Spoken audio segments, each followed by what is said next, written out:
BPSC tree 3.0 एवं tree 4.0 social science के अंतर्गत इतिहास का 40 महत्वपूर्ण प्रश्न देखेंगे, जहां से कि 40 मार्क्स का पूछा जाता है और सभी प्रश्न महत्वपूर्ण है एग्जाम की दृष्टि से। पहला प्रश्न है कि प्राचीन महाजनपद मगध की प्रथम राजधानी कौन सी थी। ऑप्शन ए में है पाटलिपुत्र, बी में चंपा, सी में वैशाली, डी में अंग। प्राचीन महाजनपद मगध की प्रथम राजधानी कौन सी थी, तो इसका सही उत्तर हो जाएगा पाटलिपुत्र थी। ऑप्शन ए इसका सही उत्तर है। अगला प्रश्न हम लोग देखते हैं।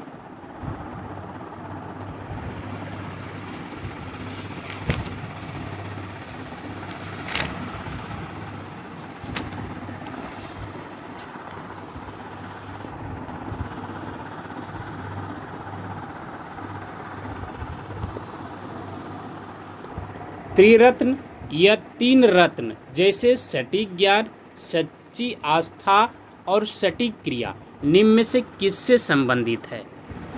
त्रिरत्न या तीन रत्न जैसे सटीक ज्ञान, सच्ची आस्था और सटीक क्रिया निम्न में से किससे संबंधित है। ऑप्शन ए में है बौद्ध धर्म से, जैन धर्म से, हिंदू धर्म से, ईसाई धर्म से। यह किस धर्म से संबंधित है, तो यह जैन धर्म से संबंधित है। ऑप्शन बी इसका सही उत्तर हो जाएगा। अगला प्रश्न हम लोग देख लेते हैं कि इनमें से किस शासक ने चतुर्थ बौद्ध संगति कश्मीर में आयोजित की। ऑप्शन ए में है अशोक, कनिष्क, अजातशत्रु, कालाशोक। इनमें से किस शासक ने चतुर्थ बौद्ध संगति कश्मीर में आयोजित की, तो इसका सही उत्तर हो जाएगा ऑप्शन बी कनिष्क ने।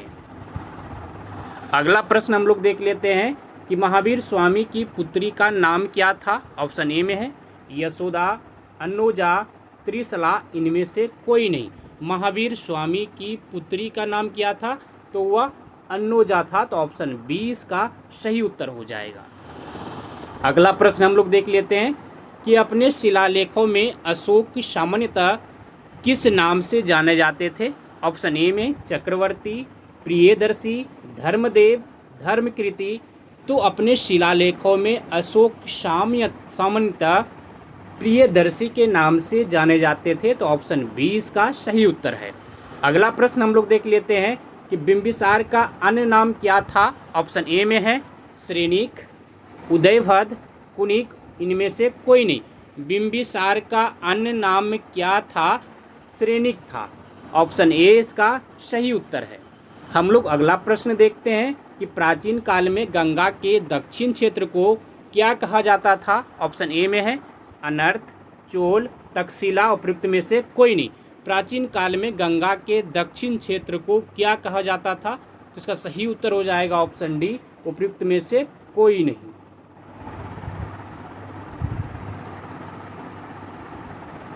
अगला प्रश्न हम लोग देख लेते हैं कि बोध गया में किसे ज्ञान की प्राप्ति हुई थी। ऑप्शन ए में महावीर स्वामी, सिमंदर स्वामी, पार्श्वनाथ, गौतम बुद्ध। बोध गया में गौतम बुद्ध को ज्ञान की प्राप्ति हुई थी। तो ऑप्शन डी इसका सही उत्तर है। अगला प्रश्न हम लोग देखते हैं कि बिहार का कौन सा शहर 5 पहाड़ियों से घिरा हुआ है। ऑप्शन ए में है गया, बोध गया, राजगीर, भागलपुर।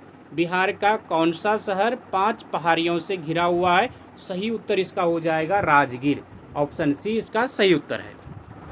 अगला प्रश्न है कि भगवान बुद्ध के महापरिनिर्वाण के बाद पहली बौद्ध संगति हुई थी कहाँ पर।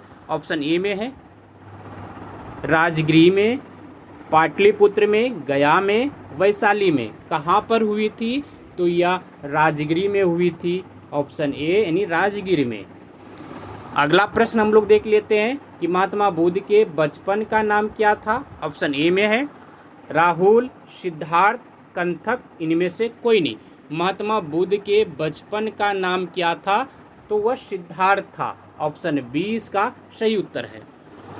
अगला प्रश्न हम लोग देखते हैं कि मौर्यकालीन समाज के 7 जातियों में विभाजन का विशेष रूप से उल्लेख किया गया है। किसमें? ऑप्शन ए में कौटिल्य के अर्थशास्त्र में, अशोक के शिलालेख में, पुराणों में, मेगास्थनीज की पुस्तक इंडिका में। तो सही उत्तर हो जाएगा मेगास्थनीज की जो पुस्तक है इंडिका, उसमें समाज के 7 जातियों का विभाजन विशेष रूप से उल्लेखित है। ऑप्शन डी इसका सही उत्तर है।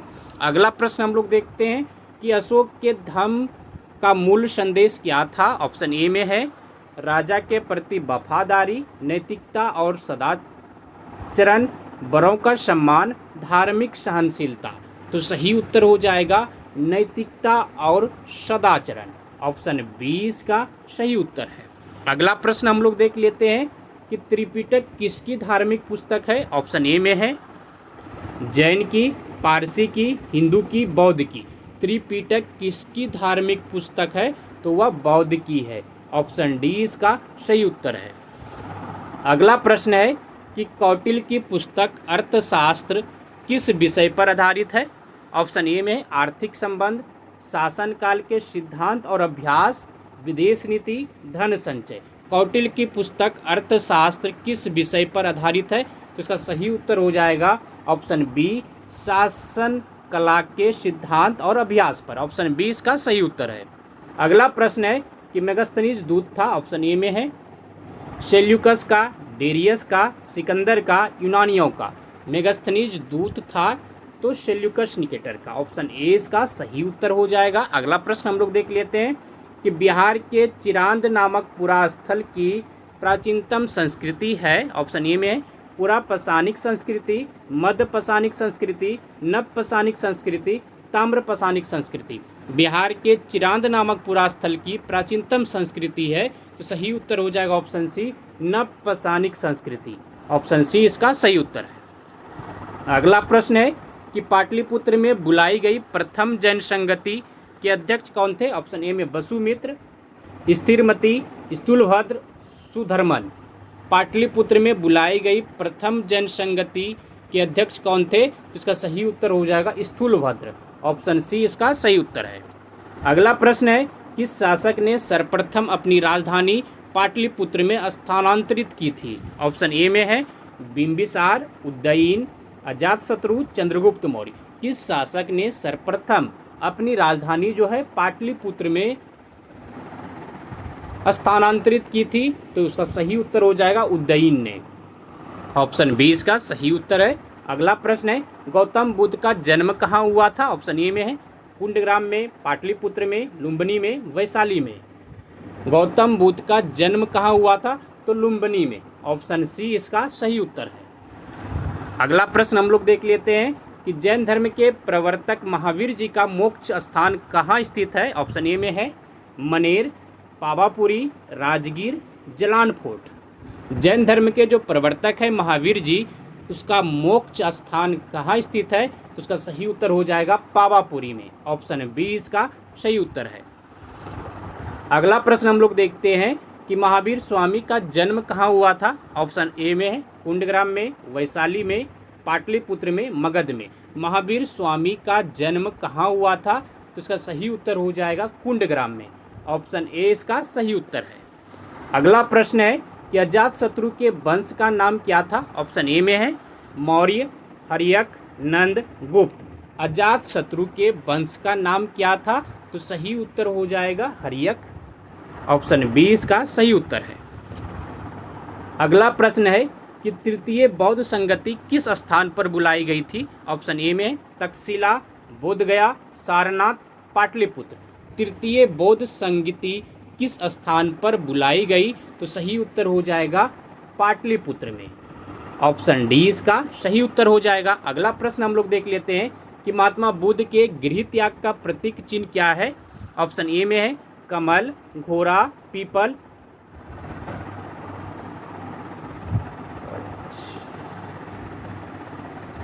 इस जगह होना चाहिए पद चिन्ह।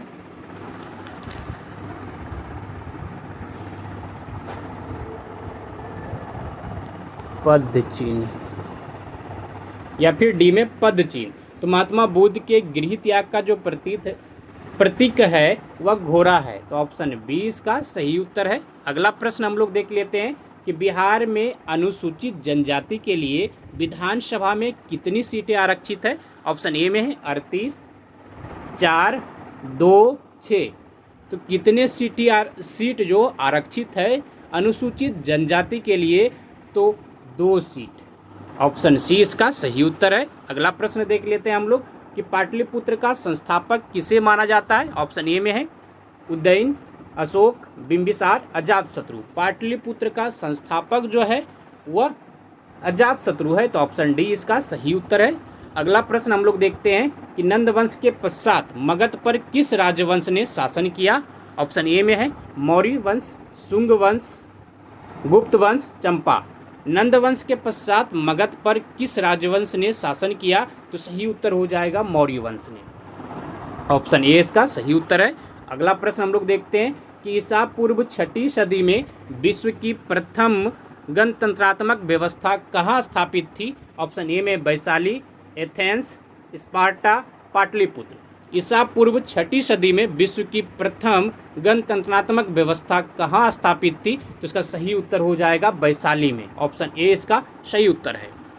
अगला प्रश्न हम लोग देख लेते हैं कि नवपाषाणिक कालीन स्थल चेचर वो श्वेतपुर किस जिले में स्थित है?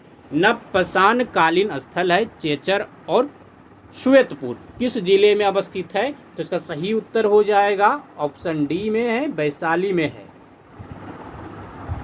अगला प्रश्न हम लोग देख लेते हैं कि स्वतंत्रता पश्चात बिहार विधानसभा के प्रथम अध्यक्ष कौन थे? ऑप्शन ए में है रामदयालु सिंह, अब्दुल वारी, सच्चिदानंद सिन्हा, बिंदेश्वरी प्रसाद वर्मा।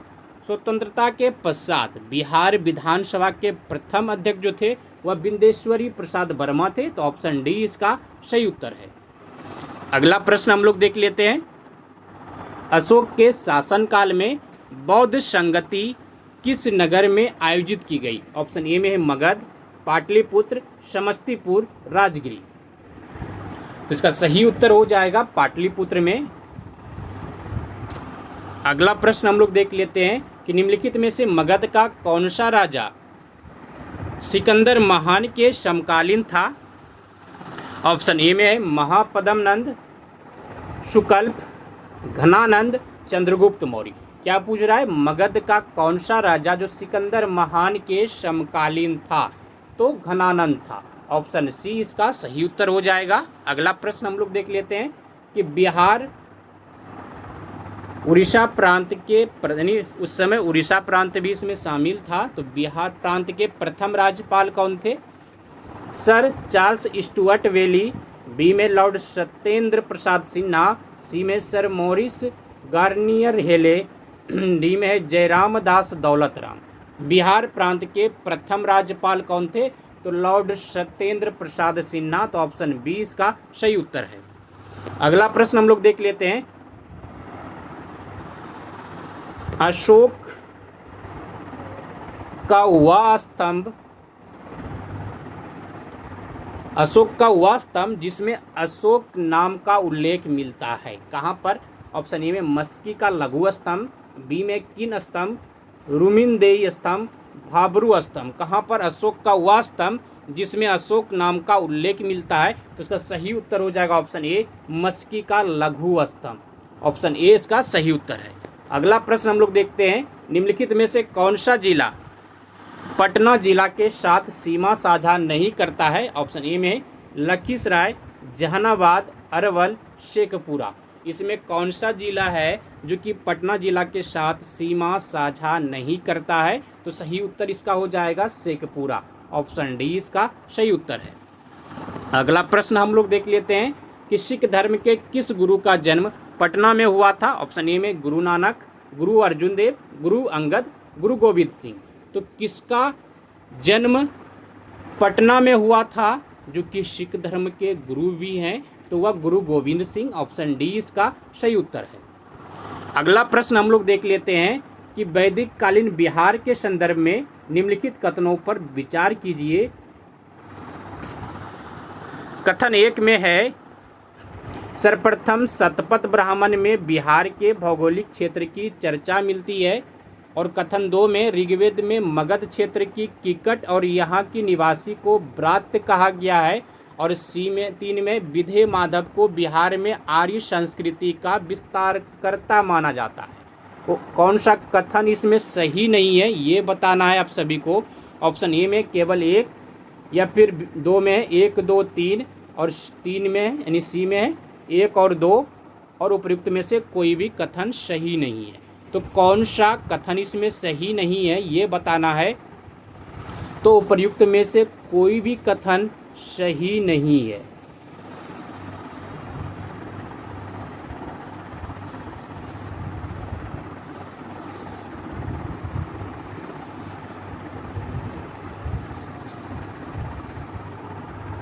ऑप्शन डी हो जाएगा। कहने का अर्थ है जो भी ऑप्शन दिया गया इसमें सभी ऑप्शन क्या है, सही है। इसमें सही नहीं का बोला गया तो उपयुक्त में से कोई भी ऑप्शन इसमें सही नहीं है। तो ये जो बात बोला गया सर्वप्रथम शतपथ ब्राह्मण में बिहार के भौगोलिक क्षेत्र की चर्चा मिलती है, ये भी सही है। ऋग्वेद में मगध क्षेत्र की कीकट और यहाँ की निवासी को ब्रात कहा गया, ये भी सही है। और विधे माधव को बिहार में आर्य संस्कृति का विस्तार करता माना जाता है, ये बात सही है। इसमें कोई भी बात ऐसा नहीं है जो कि असत्य है यानी सही नहीं है। प्रश्न के हिसाब से ऑप्शन डी इसका सही उत्तर हो जाएगा। अगला प्रश्न हम लोग देख लेते हैं कि अंग महाजनपद के संदर्भ में निम्नलिखित कथनों पर विचार कीजिए। कथन 1 में है अंग की राजधानी चंपा थी, और कथन 2 में है फाहियान ने अपने वर्णन में चंपा को चेनप्पा कहा। उपर्युक्त कथन में कौन सा सही है ये पूछ रहा है यहाँ पर। तो ऑप्शन ए में है केवल 1, बी में है केवल 2, सी में 1 और 2 दोनों, उपर्युक्त में से कोई नहीं। तो सही उत्तर हो जाएगा। इसमें पूछ रहा है कौन सा कथन सही है, तो केवल 1 यानी अंग की राजधानी चंपा है, ये सही है। तो ऑप्शन ए इसका सही उत्तर हो जाएगा। हम लोग अगला प्रश्न देख लेते हैं कि प्राचीन बिहार से संबंध रखने वाले किस शासक ने एकारट, एक छत्र, सर्व छत्रांतक आदि जैसी उपाधियों धारण की। ऑप्शन ए में घनानंद, महापद्मनंद, चंद्रगुप्त प्रथम, कालाशोक। प्राचीन भारत में संबंध रखने वाले किस शासक ने एकारट, एक छत्र, सर्व छत्रांतक आदि जैसी उपाधि धारण की? तो इसका सही उत्तर हो जाएगा महापद्मनंद। ऑप्शन बी इसका सही उत्तर है।